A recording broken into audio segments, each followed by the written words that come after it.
Hey, what's happening with it, guys? Welcome back, White Boy Radio. Below, please feel free to smash the members and follow the social. Now that we got that out the way, I want to take a back spin down memory lane and speak about something that should always be brought up. Before everybody move on any further, smash that subscribe button. It's there right in your face, the red word. So, as of lately, I have been taking a deeper dive into the Summer Walls case. Not so much for the YouTube, for myself. Because as I said in lives before, I feel like I'm way behind on it. Maybe get caught in drama and not the facts of the case, I guess. In saying that, even on this video, is a weird thing because you could know the facts of the case, but you're going to get to YouTube at some point, or maybe there's only so many facts, and maybe you do go to YouTube, and you do like to tune into these channels to hear what everyone's different take is on the facts. But like I'd stated before, I got into this a little bit late, this case especially. I felt like I was rushed to learn all the information. So I said, you know what? Let me start from the beginning and just take it all in. And I'm to the point where, as far as the YouTube goes with the case, I'm back 7 months ago. Shout out to Incognita. She did a good video on this guy, Paranormal After Dark. This guy is a psychic YouTuber. He specializes in paranormal activities and all this stuff. His channel's name is Paranormal After the Dark. The dude is a registered scumbag. Okay, out of North Carolina. Also a shout out to a channel called Allegedly. Don't know too much about that channel, but they also did a video on it. And it's a big shout out to anybody who calls out these type of exploiters are the worst, man. They're the worst. There are people who we talk about on the channel that exploit kids or missing people for monetary value. That is it's a whole different ball game when you're talking about these kid diddlers. These guys, they get no respect in the prison system. Okay, that's where they eventually go when their crimes get caught up on. But I don't think enough people fully understand what comes next, and that's what I want to talk about into this video. And I just want to talk, as a community, the difference between inside of prison with this guy and on YouTube. And I want it. I'm gonna explain this, and I want it to apply to the rest of the exploiters that you see covering this case. Just follow me. Before I say that, the guy's name of this channel is Michael Dula. He's in the North Carolina sex offender search. It's 100% him. This is old information. When the first thing I asked somebody when this was brought to my attention, because I missed it, was, well, how do I know it's him? How do I have concrete evidence? And as it was coming in, it was a woman. I don't know if it was an ex-girl or ex-wife. She's the one that aired it on out there. Which is good. This is it's very disturbing, man, that I see this guy still on YouTube. Still on YouTube, doing his channel, making live streams, getting support. Now, look, I said that this one flew by me and I didn't catch it. This is probably old news to a lot of you, but it's also, just as I missed it, I'm sure it may be new news to a lot of you. And I'm sorry that if you're subscribed or support this guy, I apologize that I have to break this to you. It's disgusting, um, but it's there, and he does get support on YouTube, um, which blows my mind. I don't know how much time he did. Probably none at all. I can go Google this and find out and do a deep dive on it. But like I said, go to Incognitus or his channel allegedly, and you can catch up on it with the mugshot and everything. Um, the problem is, man, with these weirdos and these scumbags, they really don't get time. Some of you have family, and maybe your family or your friend has a monkey on their back. Maybe they were going through addiction. Those people do more time than most of these kid diddlers. It's just a proven fact. I don't know his case. I'm just speaking from experience being around these dudes and then being forced to live with some of them. What happens is they get a slap on the wrist and probation, and whatever comes after that, usually they get through the probation, they complete it, they do it because of what happens in the little time they were in jail. They may get a slap in the wrist, but maybe they didn't make bond right away. Usually they do because they know they have a tough ride. Now, the morons that mess up the probation is the ones that I'm talking about. They don't get live streams and support and memberships and super chats inside the joint. Every day they have a very bad time. There's somebody, usually a dorm consists of about 80 to 90 guys. There's somebody in that dorm that's going to wake up in a bad mood. It's just another day in prison. He's going to slap the dog shit out of somebody like Mike. I bet you he didn't see that coming with the psychic gas. And it's good. It's understood.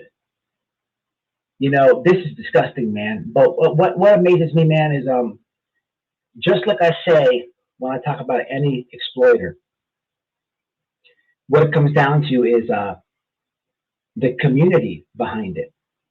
And what I mean by that is the subscribers and whatever it is that supports him, knowing that it's hitting you right in the face what the guy is. You'll hear me say many times, I don't care who you subscribe to on this channel. And I always say that, and I want to stand on that with an exception of things like this. So please, man, I don't do kid diddlers and touchers. There's no excuses. The community is extended beyond supporters, subscribers, members. It also extends into the creator side. Who is collabing with this guy? Who is friends with this guy? To my understanding, take a wild guess. Somebody that I talk about a lot over here on this channel. I can't wait to read these comments. But I'll say this. For any for any subscriber, follower, or any creator, if they were all right with the dude prior to knowing what he was, they get a pass right there. But it's up to both people to absolutely dead it from that second moving forward. And the only pass, sometimes, I try to help people on this YouTube thing, sharing people's videos and whatnot. It's stuff like this that makes you think, who really are these people? It would eat me up if I shared one of his videos before. Sometimes I don't watch every video that I share in my community. But it's little things like that you have to watch out for, man, for creators too. I think this dude is a piece of dirt. And I'm doing this deep dive and taking myself back right around the time where we're in this candlelight visual thing. And as far as that goes, I don't want to sound like a negative person. You know, my first thoughts were I was not on, thought it would be the greatest idea. I thought that maybe staying away as YouTubers in general, staying away would be the better approach here. But I don't want to be a negative Nancy, and I don't want to be negative. And just for the record, I have not watched anyone's channel about that visual, the candlelight ceremony, and I don't plan to. But I don't want to be negative. Hopefully, let me know in the comments. Hopefully, there's some support there and things are getting done positive light. I just won't, I'm not going to watch it. I'll learn about it through you guys. So please do leave it in the comments. But these type of people, like this channel here, paranormal predator after dark, scumbag. Okay, scumbag. This guy is the scum of the earth. And his YouTube channel is paranormal. You know, at one point I wanted to do a video for a subscriber. You know, I want to tell you guys about these scumbags for a second. Okay, 34-year-old Michael Lee Dula had inappropriate photographs and videos of underage girls in his phone. So he would go from live stream to that, or writing back to comment to that. Dula was charged with indecent liberties and second-degree sexual exploitation of a minor. He was jailed in Caldwell County, $150,000 secured bond. I can't support that, man. Not one bit. That's the real meat and potatoes part of the case. Of course, it's a minor. I'm not going to go into details, but I want to say this, man. A very good supporter of mine gave me an email. I have the email still. It is it is another case to do. It is another diddler, another pedo, and it's very, very hard for me to bring this case on YouTube for the disturbing lingo, language, and verbiage that's used. I've tried to do videos. I've sat in this chair and I've turned this camera on and I've tried to reword it, and I just can't. I think if I do cover the case, I would immediately be expelled off YouTube. And that's, for me, watering it down. That's how vulgar and disgusting this case is. Reading this paperwork and this email that a subscriber of mine has been since day one. And I really wanted to do this for him. But I get very worked up, very angry reading this piece of paper, this email. It's an official police report. If that's over, it's that disgusting. My blood pressure rises. I start thinking bad things. I start thinking about who can I reach on the inside of prison to put hands on this man. There's just no way for me to water it down. And there's really no way I could explain calmly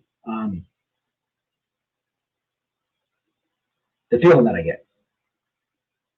I just wish more people had that feeling towards these people, because it's disgusting, man.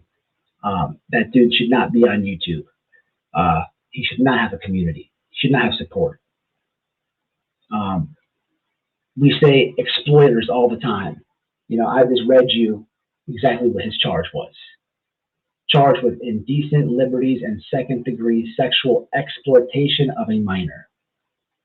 What's the guy doing on YouTube? Where is the movement to get him off? I understand people don't like Benny Keys. Neither do I. But let's face it, man. He's never done anything like that. Okay? Nothing like that. And there's more of a movement aimed at him at sometimes than there is this dude. Now, look, I understand they both exploit, and trust me, everyone knows I don't like Benny, but you gotta, we have to, let's keep it real and ask yourself an honest question. They're both exploiters, but this guy is convicted, okay, diddler. There's no movement. You know, that's there's no camaraderie.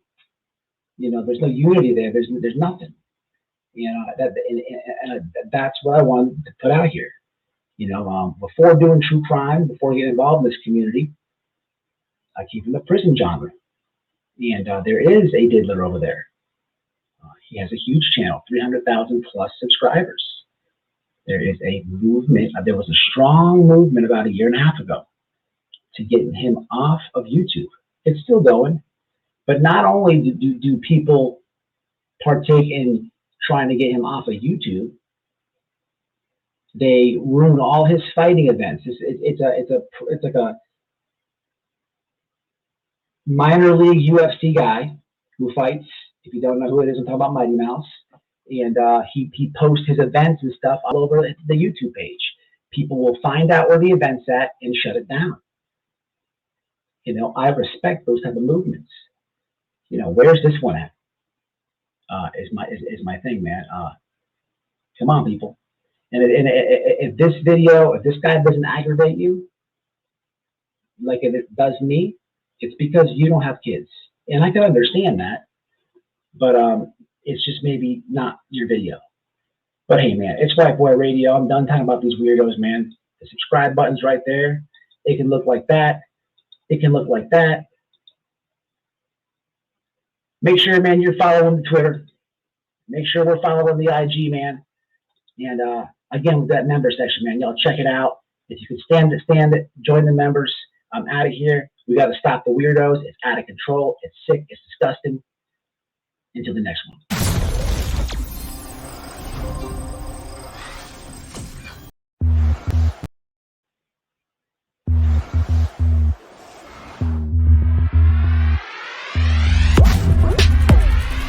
I could care less about that attorney and whatever he feels and thinks about.